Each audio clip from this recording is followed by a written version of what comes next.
السلام علیکم ورحمۃ اللہ وبرکاتہ۔ آج چاند رات ہے۔ میں اگر آپ سے سوال پوچھوں کہ آج آپ کیا کرنے جا رہے ہیں تو اکثر لوگوں کا جواب یہی ہوگا، عید کی تیاریاں۔ خواتین گھر کی صفائی ستھرائی کام کاجوں میں مشغول ہیں، عید پہ کیا بننا ہے، کیا پہننا ہے، گھر کی صفائی ستھرائی کیسے ہونی ہے، کون سے مہمان آئیں گے، سب تیاری میں لگی ہوئی ہیں۔ مرد حضرات کپڑوں میں، گھر کا سامان سودا لانے میں، عید کی تیاریوں میں سب مشغول ہیں۔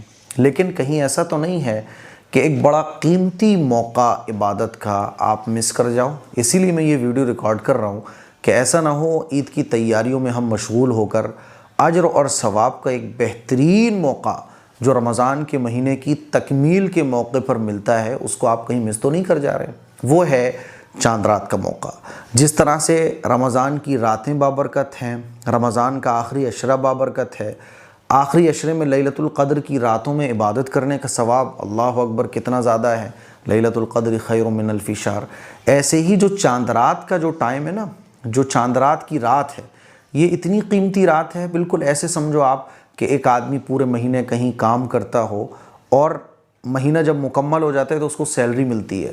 تو بالکل چاند رات ایسی پیاری اور خوبصورت فضیلت والی رات ہے کہ 30 روزے ہم لوگوں نے رکھے۔ اب جب 30 روزے کمپلیٹ ہو گئے، رمضان کا مہینہ کمپلیٹ ہو گیا، تو چاند رات کو اللہ تبارک و تعالی اپنے بندوں کو اجرت عطا فرماتا ہے، انعام عطا فرماتا ہے۔ اور انعام میں کیا ملتا ہے؟ مغفرت۔ انعام میں کیا ملتی ہے؟ اللہ کی رضا۔ انعام میں کیا ملتی ہے؟ جنت۔ انعام میں کیا ملتا ہے؟ دوزخ سے پناہ۔ انعام میں کیا ملتا ہے؟ دنیا اور آخرت کی کامیابی۔ اسی وجہ سے اس رات کو، چاند رات کو کہا جاتا ہے لیلۃ الجائزہ۔ اور اس رات میں عبادت کرنے کا ثواب پتہ ہے کتنا زیادہ ہے؟ کچھ احادیث میں آپ کے سامنے رکھنا چاہتا ہوں۔ ان تمام احادیث کا مفہوم یہ ہے کہ چاند رات کو جو شخص عبادت کرے تو اللہ تبارک و تعالی اس کے دل کو اس دن زندہ رکھے گا جس دن لوگوں کے دل مردہ ہو جائیں گے، یعنی آخرت کا دن۔ آخرت کا دن بہت وحشتناک ہوگا، بہت خوفناک ہوگا، دردناک ہوگا۔ جب قیامت قائم ہوگی تو لوگوں کا کلیجہ منہ کو آ جائے گا، پریگننٹ عورتیں اپنے بچے کو جن دیں گی، آسمان پھٹ پڑے گا اور سب کچھ ختم ہو جائے گا۔ اور جب آخرت کا میدان سجے گا نا تو نفس نفسی کا عالم ہوگا۔ آپ اندازہ کیجئے، قرآن نے اس خوفناک منظر کو بیان کیا ہے کہ بڑے سے بڑے مضبوط رشتے جو ہیں نا وہ بکھرے ہوئے ہوں گے، سب کو اپنی اپنی پڑی ہوگی۔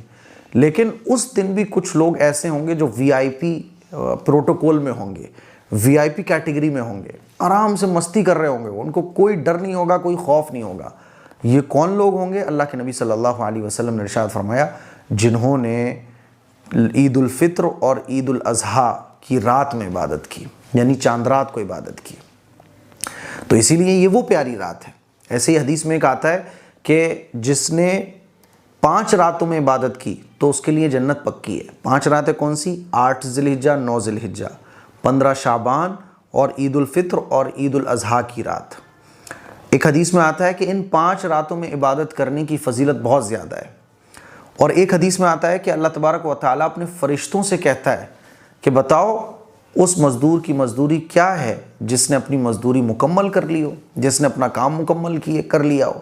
تو فرشتے یہی کہتے ہیں کہ اللہ جب اس نے کام مکمل کیا تو اس کو اس کی اجرت دی جائے۔ تو اللہ تبارک و تعالیٰ فرشتوں کو گواہ بنا کر کہتا ہے کہ دیکھو میرے ان بندوں نے 30 روزے رکھے، میرے ان بندوں نے میری عبادت کی، میری اطاعت کی، کیسا پیارا اور خوبصورت مہینہ انہوں نے گزارا میری عبادت کرتے ہوئے۔ اب جب رمضان کا مہینہ مکمل ہو گیا، میں نے ان کو وہ سب دیا جو انہوں نے مانگا، میں نے ان کو وہ سب دیا جو انہوں نے چاہا، میں نے ان کو وہ سب دیا جو انہوں نے مجھ سے سوال کیا۔ جاؤ میں نے ان کو معاف کر دیا، میں ان سے راضی ہوں، مجھ سے راضی۔ یہ لیلۃ الجائزہ یعنی چاند رات کی فضیلت ہے۔ اسی لیے میں یہ نہیں کہہ رہا ہوں کہ آپ بالکل شاپنگ کرنا بند کر دیں، صفائی ستھرائی کرنا بند کر دیں، عید کی تیاریوں میں نہ لگیں۔